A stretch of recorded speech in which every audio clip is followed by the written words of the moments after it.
Coucou mes petits malins et bienvenue. Du coup, j'ai pas pu faire la vidéo de vendredi et de samedi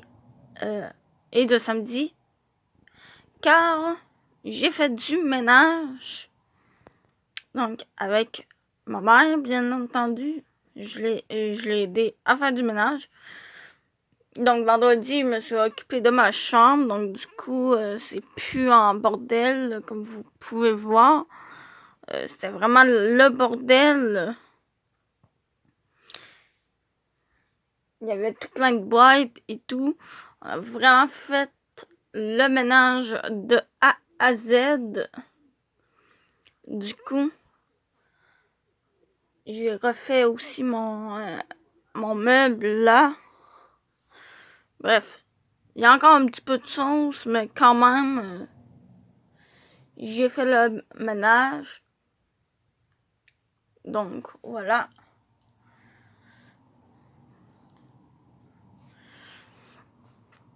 Donc, ça devrait être tout. On va continuer la lecture d'Aurélie Laflamme. Ben oui, parce qu'on va reprendre le temps perdu aujourd'hui. Donc, du coup, nous étions rendus le jeudi le 11 mai. Après le cours de maths, Kat me montre une liste de critères qu'elle aimerait retrouver chez son prochain chum. T'as fait ça pendant le cours? Oui, je me suis dit que je devais maintenant aborder l'amour de façon mathématique. Mathématique? Oui, fait que je faisais des maths. Des maths? Mais en amour, genre. Hein? Ça n'a aucun sens, ce que tu dis. Tu sais, l'autre jour, tu m'as dit que la peine que ça t'a fait que ton père parte, t'a brisé le cœur. Mais que le fait de t'ouvrir à nouveau t'a fait du bien. Même si tu as un autre genre de peine, que c'est ce qui permettait de se sentir en vie. Moi, truche, ça m'a fait de la peine, mais je crois que je suis prête pour vivre une nouvelle affaire d'amour, tu sais. Et je veux que mon chum ait ses critères. Elle secoue la feuille qu'elle tient dans sa main. Je regarde un peu sa liste.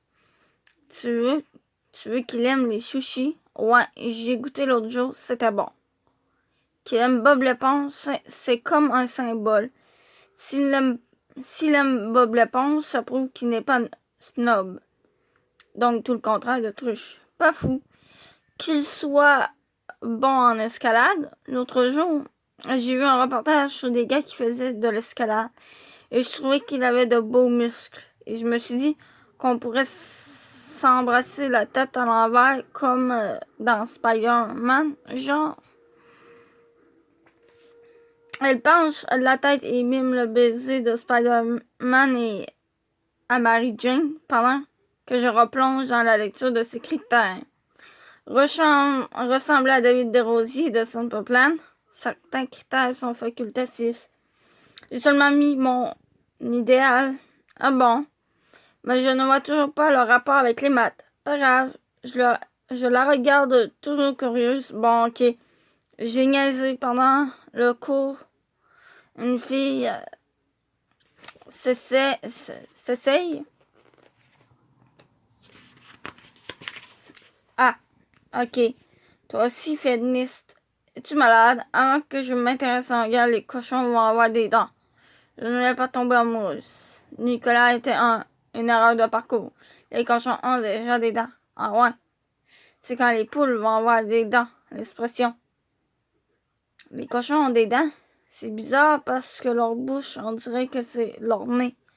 Alors ils ont des dents dans le nez.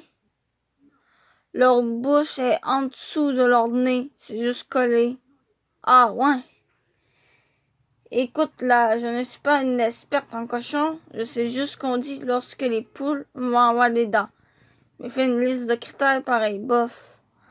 En voyant, on fait ça juste pour le fun. Ok, ben j'aimerais ça que mon prochain chum aime les glissades d'eau. Ensuite, ben c'est tout. S'il aime les glissades d'eau, ce serait super. Oh, franchement, tu ne prends pas ça au sérieux. Alors quoi? Alors que moi, j'essaye de te changer les idées. 19h23. Eh bien oui, les cochons ont des dents. Je suis allée voir sur la section images dans Google.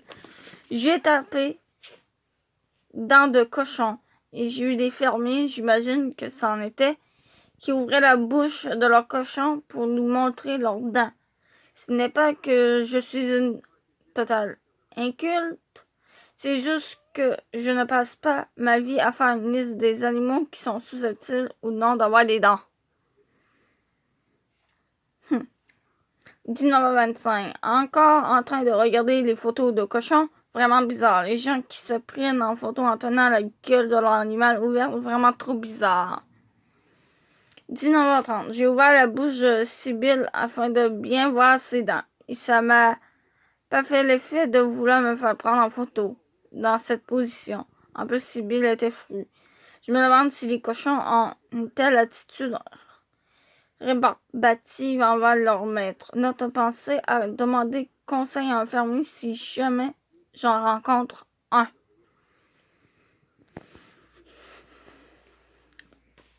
20h. Bon, assez niaisé, il faut que je fasse ma lecture obligatoire en français. Je commence l'Iliade promise de Raymond Peyer. Estébald de Galec s'élança à toute vitesse sur son fidèle destrier. Pardonnez-moi, j'ai oublié une lettre. Il laissait dans son village. Oula! On recommence. Il laissait dans son sillage un nuage de poussière s'élevant dans le ciel, sans nuage, au même rythme que le galop de son étalon. Il ne pouvait tourner bride par la pointe de son épée. Il devait combattre le monstre de feu sanguinaire. Telle était la mission que lui avait confiée sa tribu. À l'orée de la grotte maudite, un tison s'éleva dans l'horizon. Un tison. Là, il n'y a pas de S. Un tison s'éleva dans l'horizon, tel le marque sacré pendant son ennemi au preux chevalier. Hein, quoi, je ne comprends rien. 20h12, dring, moi en criant à ma mère, je réponds. Oui, allô? Hé, Laf, qu'est-ce que tu fais? Oui, allô, c'est Tommy? C'est pour moi.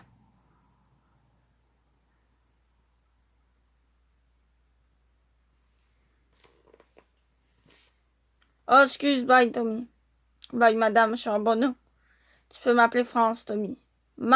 Raccroche. Ma mère raccroche. Je lis un livre plate. C'est quoi? La promise. Ah oui, c'est bon, ça. Je ne comprends rien. Quel but? Quel bout? Le début? Ouais, mais quel bout du début? Les 5 premières lignes. Il faut que le chevalier tue un dragon. Pour vrai? Mais pourquoi ils ne le disent pas clairement? Ben, c'est le style de l'auteur. Moi, je trouve ça bon. Tu vas voir, continue, tu vas aimer. Tu vas aimer ça finalement.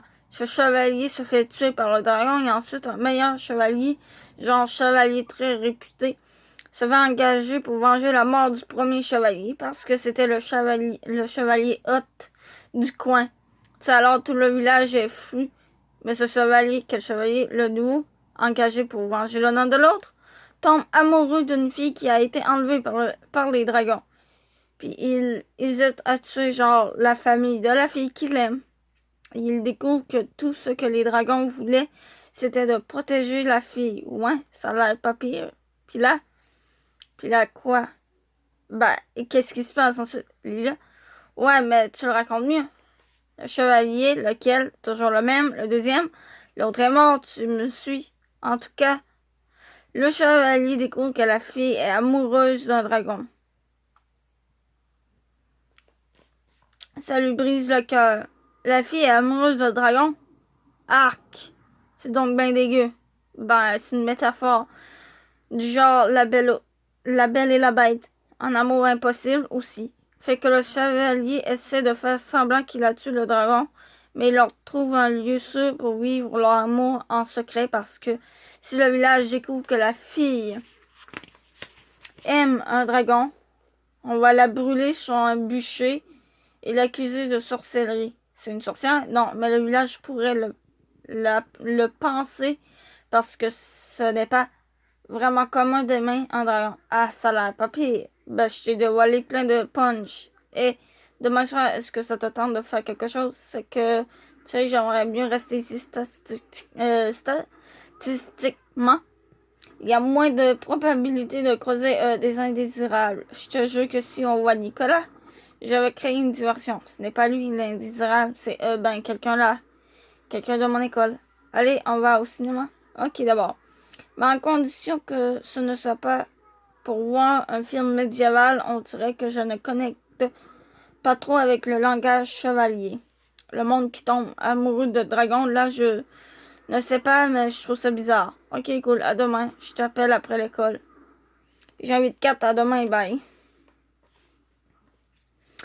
21h23, j'ai continué à lire, mais Tommy raconte vraiment mieux le livre que l'auteur. Sibylle vient de se coucher sur mon lit. Moi, en lui grattant les oreilles. T'as raison, je vais continuer demain.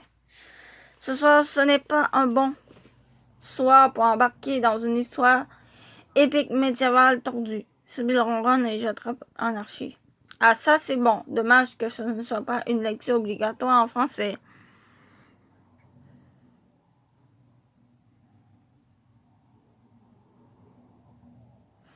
« 21h31, ma mère du salon. Aurélie, il est l'heure de te coucher. Sans commentaire. PS, évidemment, que l'indésirable, c'est Nicolas. Je ne peux pas risquer de le croiser et de le sentir.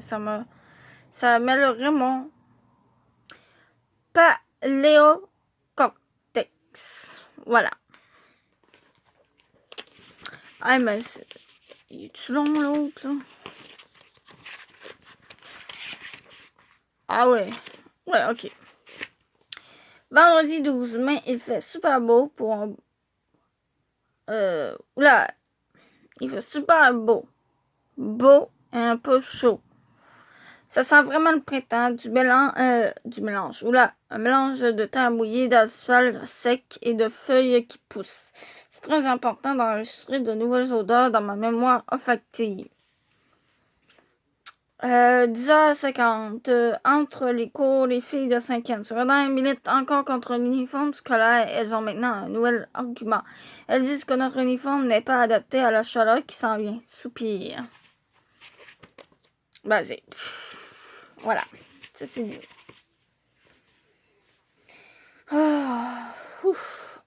11h11. 11h11. 11h11. Faites que les filles de 5e secondaire ne gagnent pas. Je n'ai pas assez de vêtements pour pouvoir varier mon look de jour en jour. Je serai toujours habillée pareil quand même.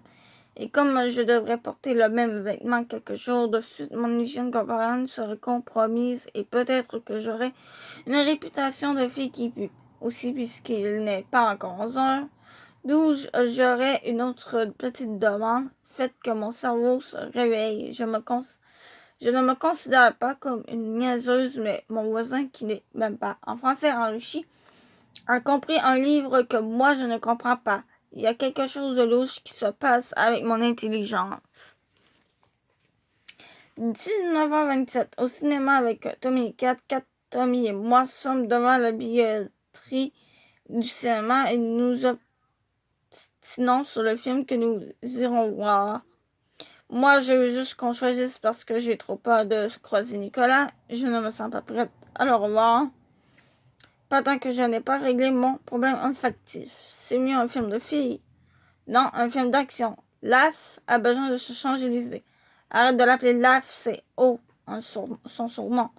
C'est vrai, Kat, toi non plus, tu ne voulais pas voir de films d'amour quand Truche et toi, tu louais des films de chevaux. Tu te souviens? Oui, mais là, ça fait plus qu'un mois. Près de nous, une gang de gars arrive. On attend un gars crier en brandissant des billets. Des rosiers, David, on est là. Kat me donne un gros coup sur l'épaule. Ouch, qu'est-ce qu'il y a? T'as pas entendu David Desrosiers ici? Où ça? Je commence à chercher. Ça me peut plante, mais je ne vois personne du groupe. C'est juste un gars qui s'appelle David Desrosiers. Ce n'est pas votre David Desrosiers. Moi, en pointant à Kat, son David Desrosiers, sur lequel tu tripes, toi. C'est personne. sur personne. J'aime seulement leur musique. Tommy rit d'une façon sceptique et j'aimerais encore une fois pouvoir exercer mon pouvoir Dieu incendiaire sur lui. Si seulement j'avais un tel pouvoir, notamment moi-même, réellement tenté de développer des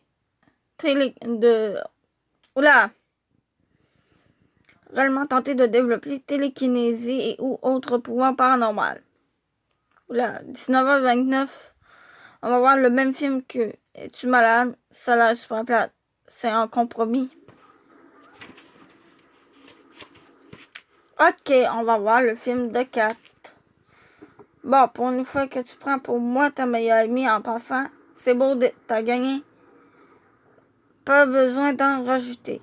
Kat regarde Tommy en pointant son pouce sur son cœur et en disant meilleur ami. Tommy regarde Kat en pointant son pouce sur son cœur et en disant mangeur de cheval. Maudit niaiseux. Aurélie dit à ton ami que s'il continue, il ne pourrait plus sortir avec nous. C'est moi qui ai invité Laf. Alors, techniquement, c'est toi qui sors avec nous. Bon, là, arrêtez de niaiser. Il faut entrer dans la salle si on ne veut pas croiser du monde qu'on ne veut pas sentir croiser.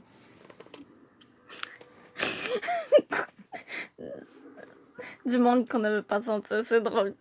C'est trop drôle. 20h43, impossible de rêver. Le film 4 qui a choisi les chaises juste devant le gang de David Desrosiers 2 n'arrête pas de se retourner pour les regarder et me laisser des petits commentaires. David Desrosiers 2 ne ressemble à rien en vrai.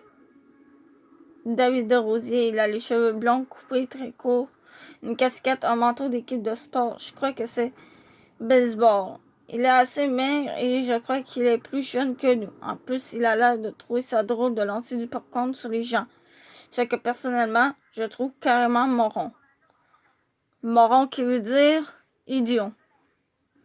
Mais Kat, fidèle à son habitude d'avoir le cerveau ramolli, quand elle s'intéresse à un gars, n'arrête pas de rire chaque fois qu'elle voit revoler des grains de popcorn dans la salle. Plusieurs adultes venus voir ce film sérieux, voire dramatique, n'arrêtent pas de crier « chut », ce qui me fait honte.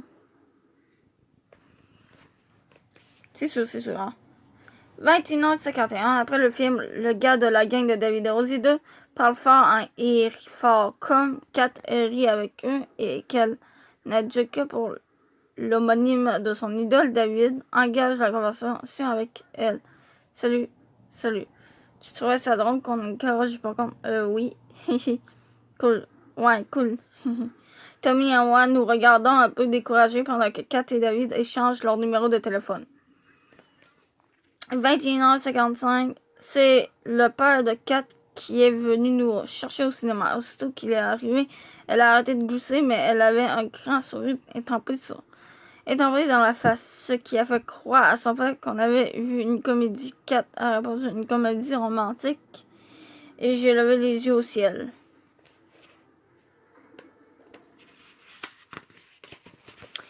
Et du coup, on va s'arrêter là pour aujourd'hui parce que quand même, ça fait déjà presque 20 bonnes minutes. Donc, je vous dis à tout de suite pour le récap des longs. Du coup,